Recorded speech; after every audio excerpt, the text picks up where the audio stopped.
Thank you, Madam Chair and members of the committee. I'm Sharon Kirsch, one of the co-founders of Save Our Schools Arizona. I'm a college professor and a parent of 2 teens. I'm here today to oppose Senate Bill 1452.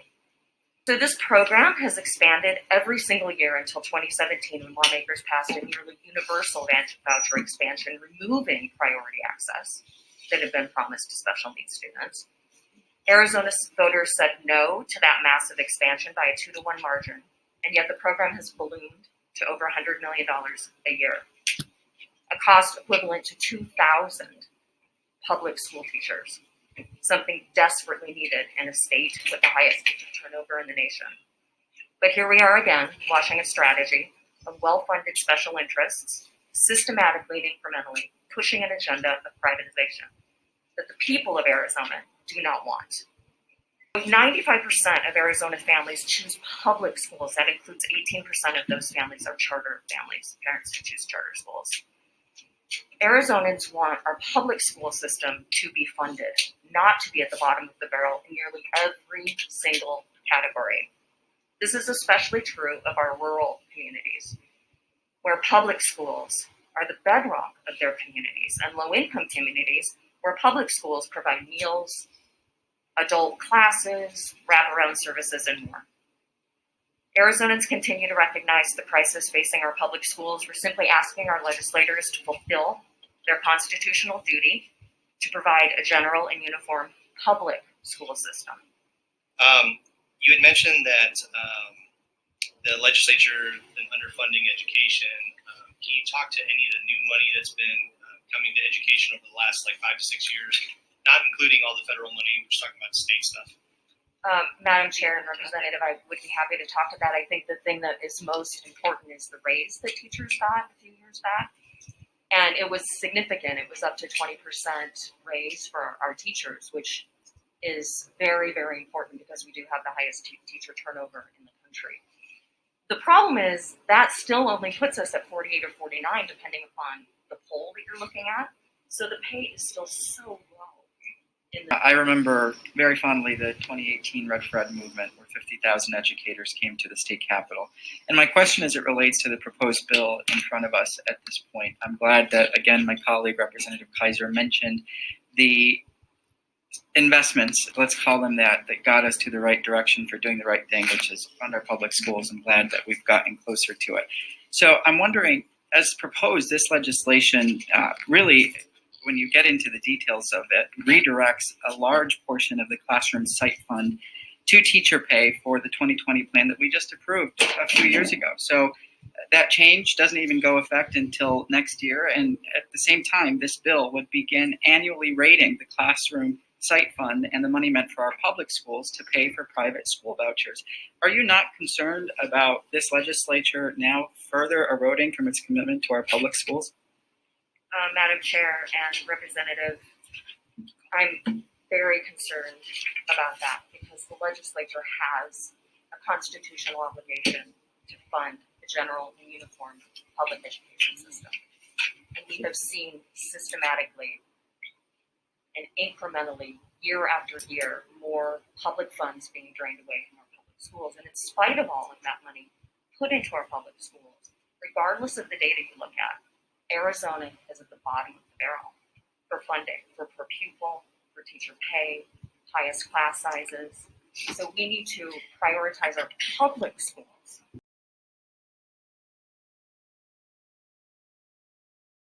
Thank you, Madam Chair. Senator Boyer. You brought up a very good point, and that is the digital divide and students' ability to access their online programs and whatnot. I've gone through the bill. I don't see anything addressing that directly. Is that just something I missed, or is that something that's not here, or is it something in another bill? Because I think ultimately when we look at the magnitude of where we are now and where we need to be moving forward to catch our children up, and especially our lower income students of color, that digital divide is going to be one of those things that we're going to have to figure out. I'm just wondering why you didn't add that here, or is it added and I just missed it?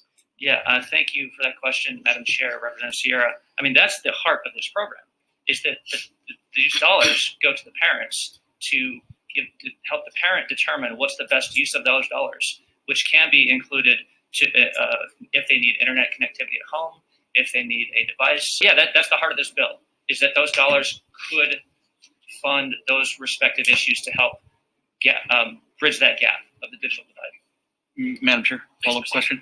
So why wouldn't we just invest as a state on easy, affordable, or even free internet access for K-12 students across the board? Madam Chair, Representative Sierra, that's a great question. And if I can get you to vote yes for this, I'm delighted to put in funding for broadband all across the state, especially in the areas that we mentioned that need it the most. My name is Raquel Mamani. I'm a teacher, member of my PTO, and mother of 7th grade twins. I'm here today to testify against Senate Bill 1452.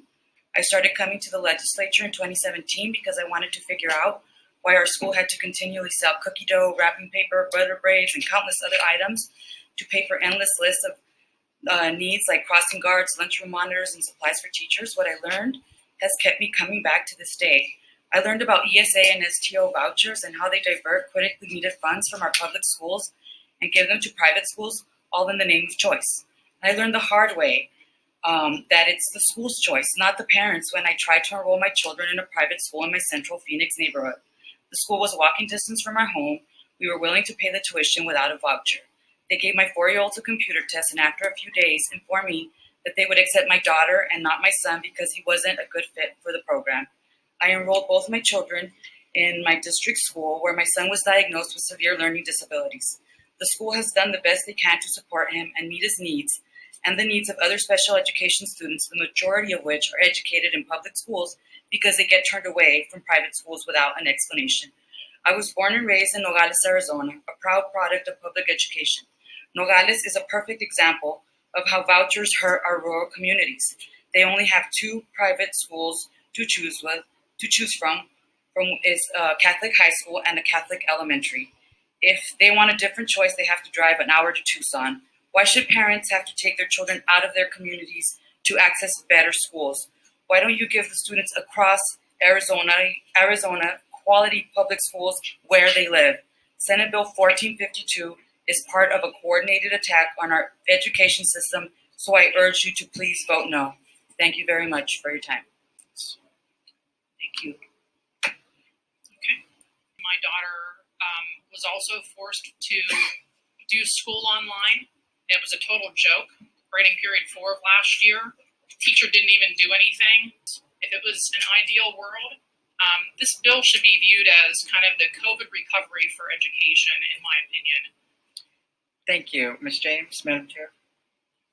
I'm so grateful for you being here, and I want to ask you a little bit more about SB 1452.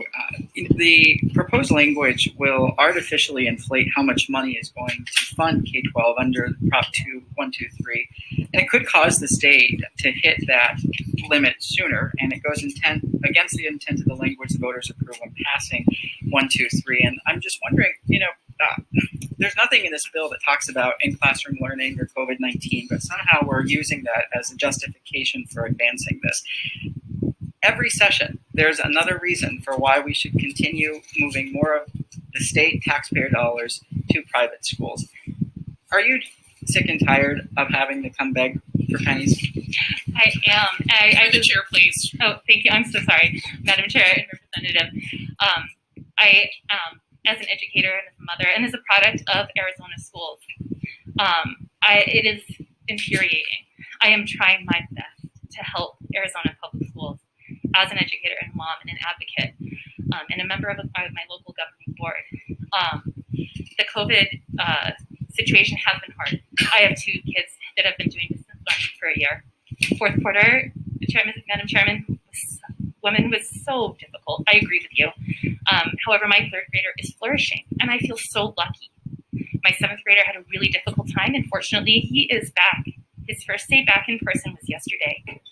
I am so proud of his district, his teachers, and I know they have worked so hard to do this.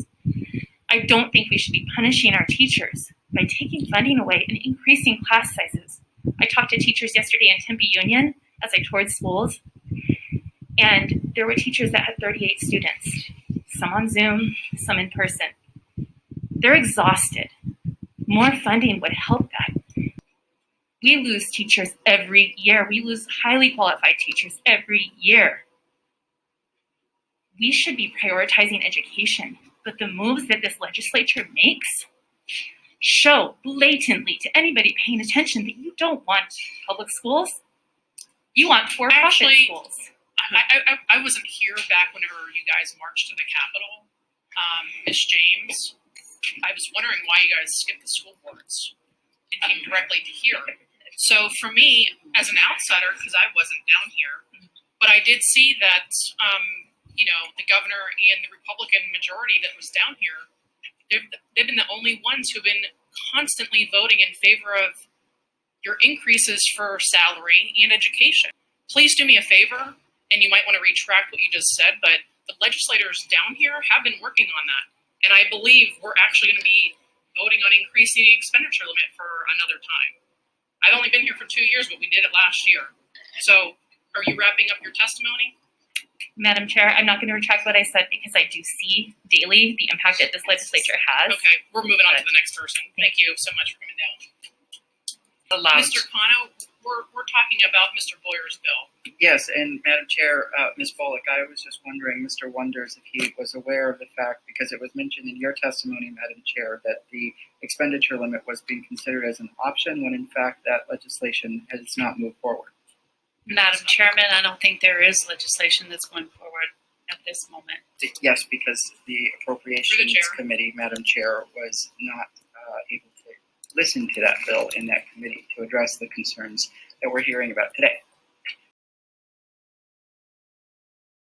This is legislation, SB 1452, that should have never hit the box of consideration. Voters have consistently opposed expansion of our ESA programs. In 2018, in fact, we had a no by 64% margin. And I think the more that we continue to celebrate what we should have already been doing, which is fund our public schools, here we are with a proposal to circumvent all of that progress and, in fact, spend more dollars on private schools than we do on our public schools. I went to public schools. I'm a product and a first-generation college graduate as a result of good teachers and our public schools. And I'm not sold on the testimony that this bill is about helping low-income students and students of color. If this legislature actually wanted to help provide low-income students and students of color with the hope and opportunity that they deserve, we would be introducing and considering legislation in this body, in this committee, for on solutions from both parties that provide additional funding for students serving those communities. Whether it's weight funding, whether it is per pupil formulas. I mean, we haven't, by the way, even addressed the formulas for more than 40 years, or nearly 40 years. And I think that the fact that we are now being thrown into this situation as though it's a choice between what we have experienced in the last year together, mind you, colleagues. We went through an international pandemic as one, and for now, another excuse to add more carving out of the resources to this issue. I mean, at what point will we stop? I'm also concerned about the apparent lack of, I don't know, I want to say empathy, but when the Department of Education is concerned about the implementation of this program that would expand the eligibility for ESAs to the tune of 600,000 at minimum to Arizona students, and we're not having a conversation about administration or fully funding our departments with the adequate resources, there are a number of reasons to be no. And you know what I'm hopeful of, members, in closing? I was part of those 50,000 educators that came to the state capitol in 2018 saying enough is enough. And we need to continue holding true to that commitment because I think the more we look at the facts, the more that we look at the proposed language, it is a complete deviation of fact about the reality, and we cannot continue to close our eyes and pretend everything's great in our public schools. And with that, I vote no. So today we heard from the Department of Education that this ESA expansion would triple the pool of students who are eligible to get an empowerment scholarship.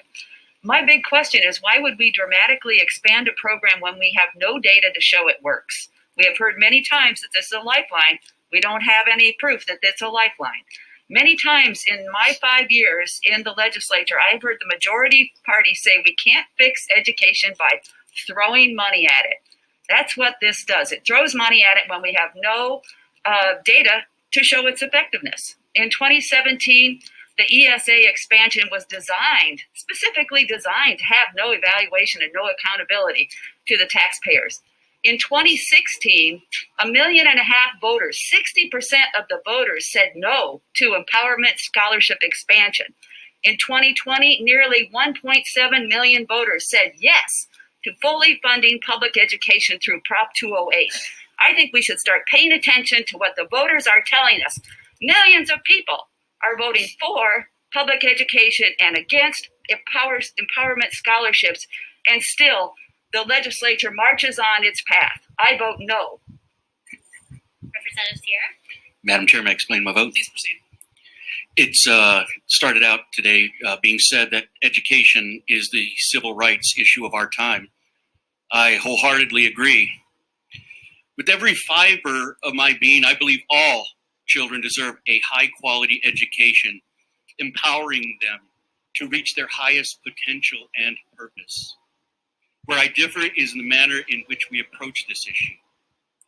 I look at some of our most revered civil rights leaders and come to the conclusion that the route proposed by Senate Bill 1452 is not the right path. Rosa Parks sat in the front of the bus so that all bus riders can do so with equitability and dignity, not just 3.8% of the bus riders. John Lewis marched on the Edmund Pettus Bridge so that all voters, all people could have access to the voting booth, not just 3.8% of voters. In our own community, leaders like Alfredo Gutierrez led the Phoenix Union High School boycott so all students would receive a high quality education, not just 3.8% additional students. And when we join hands and make a joyful noise, we lift every voice and sing, not just the voices who know how to game the system. Friends, we all want to go to the same place. Of that I am certain. And in my heart of hearts, 1452 doesn't get us there. I wish we could approach systemic educational change with the same fervency that we show towards ESA and STO programs. Like the great Dr. Reverend Martin Luther King Jr., I also have a dream, one in which all of our children have access to the greatest educational institutions, one where our teachers are treated like the heroes they are, where parents know the school in their neighborhood is just as good as the school across town. My commitment is to work until that dream becomes reality. For all students, every single one.